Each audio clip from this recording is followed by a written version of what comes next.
આણંદના odd શહેરમાં odd કેળવણી મંડળ સંચાલિત સરદાર પટેલ વિનય મંદિર હાઈસ્કૂલમાં વાર્ષિક રમોત્સવ યોજાયો। આ પ્રસંગે કેળવણી મંડળના સભ્યો હિમેનભાઈ પટેલ, કૌશિકભાઈ પટેલ, ભરતભાઈ પટેલ, કમલેશભાઈ પટેલ, જગદીશભાઈ પટેલ, ઇન્ચાર્જ આચાર્ય માલદે ચોચા સાહેબ, ઇંગ્લિશ મીડિયમ સ્કૂલના જેકલીન મેડમ, સુપરવાઇઝર જિગ્નેશભાઈ પટેલ, સંદીપભાઈ પટેલ, શકુંતલાબેન લુહારિયા તથા શિક્ષકભાઈ બહેનો તેમજ સ્પર્ધક વિદ્યાર્થી ભાઈઓ બહેનો હાજર રહેલા।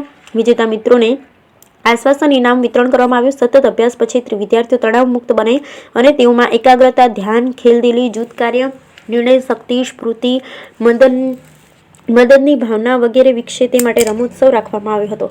રમોત્સવ માટે શરૂઆતથી જ વિદ્યાર્થીઓ ખૂબ ઉત્સાહમાં હતા। બહેનો ભાઈઓ માટે શાળાના મેદાનમાં આયોજન કરવામાં આવ્યું હતું।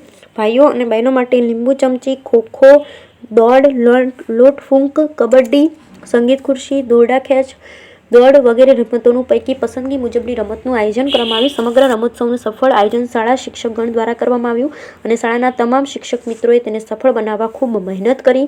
એકંદરે રમોત્સવ ખૂબ જ સફળ અને વિદ્યાર્થીઓને આનંદ ઉલ્લાસ આપનારો